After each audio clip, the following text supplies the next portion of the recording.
রাতে বাজলো যে আবার পর্ব 2। যেহেতু দুজন দুজনের অন্তরঙ্গ বন্ধু, তাই ছোটবেলা থেকেই পাড়ার বখাটে ছেলেদের থেকে হোক কিংবা স্কুল কলেজের যে কোনো ছেলে থেকে প্রেমপত্র বা সরাসরি প্রপোজাল পাওয়ার ঝামেলা সব কিছু থেকে কোমলকে অনি সবসময় প্রোটেক্ট করে এসেছে। ইনফ্যাক্ট অনির্ভয়ী ছেলেরা কোমলের আশেপাশে খুব একটা ঘেঁষে না।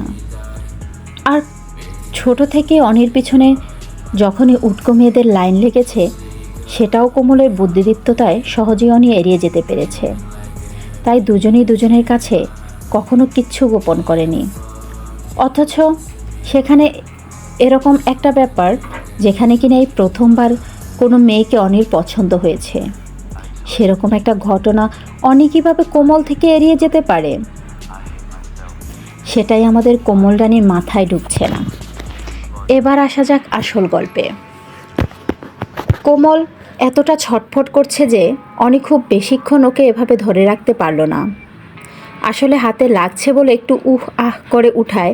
অনি হাতটা একটু আগলা করতেই কোমল সুযোগের সদ্ব্যবহার করে আবার পালানোর ফোন দিয়াটে, কিন্তু পালানোর আগে অনি হাতটা ধরে ফেলে। আর এবার কোমল সরাসরি অনির চোখের দিকে তাকায়। অনি কাছাকাছি থাকতে ওর বেশ ভালো লাগে, কিন্তু ছোট থেকে বিষয়টা খুব সাধারণভাবে সামান্য বন্ধুত্বের ভালো লাগা থেকে বেশি কিছু না ভাবলেও বড় হওয়ার সাথে সাথে অনুভব করছে যে বিষয়টা হয়তো আর ভালো লাগাতে থামছে না, বরং তার চেয়ে অনেক বেশি কিছু। বলা ভালো, কোমলের হৃদয় জুড়ে এখন শুধুই অনির বসবাস। কিন্তু এই মুহূর্তে যে সেই বেশিটুকু নিয়ে অহেতুক চিন্তা জড়ানোতে চায় না কোমল, কারণ ওর অনিদা যে ওকে নিছক বন্ধুত্বের বাইরে আর কিছুই ভাবেনি কখনো। তবু অনেকটা সাহস সঞ্চয় করে। অনি ওর প্রতি করা কেয়ার আর প্রোটেক্টিভনেস ভাবনা দেখে ওর মনে ভাবনাগুলোকে যখন একটু একটু প্রশ্রয় দিতে শুরু করছিল, ঠিক সেই মুহূর্তে আবিষ্কার করলো ইদানিং ওর অনিদা কেমন কলেজের ব্যাপারে একটু বেশি চিন্তিত থাকে। মাঝে মাঝে ওই ডায়েরিটাতে কিছু লিখে রাখে আর একা একা মুচকি মুচকি হাসে। তবে কলেজেও নিজের পার্সোনাল ডায়েরিটা সঙ্গে করে নিয়ে যাওয়ার দরুন বেচারি কোমল এই রহস্যের সমাধান এতদিনেও করতে উঠতে পারেনি। তাই বেশ তককে ছিল। তবে এই মহাশয়কে একেবারে হাতে নাতে ধরা যায়, আর সেই সুযোগটা এসে গেল। এই সবই নিজের মনে মনে ভাবছিল। ঠিক সে অন্যমনস্কতার সুযোগ অনি কোমলের হাত ধরে একটু টান দিতেই কোমল ওর বুকের মধ্যে এসে পড়ে। আর হঠাৎ করে এমন হওয়ায় অনি টান সামলাতে না পেরে কোমলকে সাথে নিয়ে বিছানায় পড়ে যায়। অনির ঠিক বুকের উপর কোমল। খানিকক্ষণ দুজনে বেশ চুপচাপ। আগেও তো দুজনে একসাথে মারপিট ঝগড়াঝাটি করেছে, কিন্তু এতটা কাছে হয়তো দুজনে এভাবে এই সময় আসবে সেটা কল্পনাও করতে পারেনি কখনো। এই সময় অনির ফোনের রিংটনের শব্দে ওদের ওইসব ভাবনার বেঘাত ঘটে, আর বেশ খানিকটা অপ্রস্তুত হয়ে যায় অনি, আর তার সাথে কোমলও।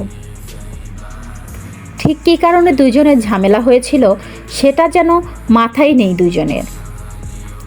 কোমল তৎক্ষণাৎ অনির বুকের উপর থেকে উঠে বেশ খানিকটা লজ্জা অনিকে কিছু না বললে কোনো ক্রমে ঘর থেকে পালিয়ে আসে। বাইরে এসেই দুটি চোখ বুজে নিজের বুকে হাত রেখে কোমল খুব জোরে জোরে শ্বাস নিতে থাকে।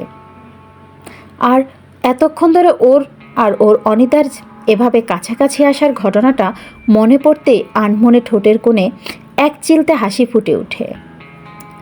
কে রে, একা একা পাগলের মতো এমন চোখ বুজে কি ভাবছিস?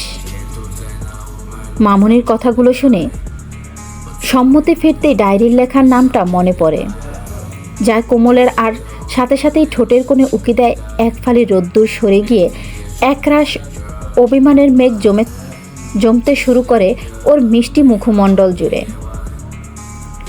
অনিদা কি সত্যি কাউকে পছন্দ করে নাকি ভালোবাসে? আচ্ছা, সত্যি সত্যি ওর অনিদা অন্য কারো হয়ে যাবে? মনের মধ্যে জমানো অনুভূতিগুলো যেগুলো তিল তিল করে সবে দানা বাঁধে, শুরু করায় একটা দমকা হওয়া কী সব একে এলোমেলোভাবে নিঃশেষ হয়ে যাবে। ভালোবাসার বীজ অঙ্কুরে হওয়ার আগেই কি সেটা সমূলে উদ্ঘাটন হয়ে যাবে? না না, আমাকে আগে সবটা ভালোভাবে জানতে হবে। আর তেমন হলে সত্যি অনিতা কাউকে ভালোবাসে, তবে ও অনির রাস্তা থেকে নিজেকে সরে যাবে। আর যাই হোক, নিজের ভালোবাসার মানুষ যদি তার ভালোবাসার মানুষের সাথে সুখী হয়, তার চেয়ে ভালো কিছু আর কী বা হবে, কী বা হতে পারে। জোর করে তো আর কাউকে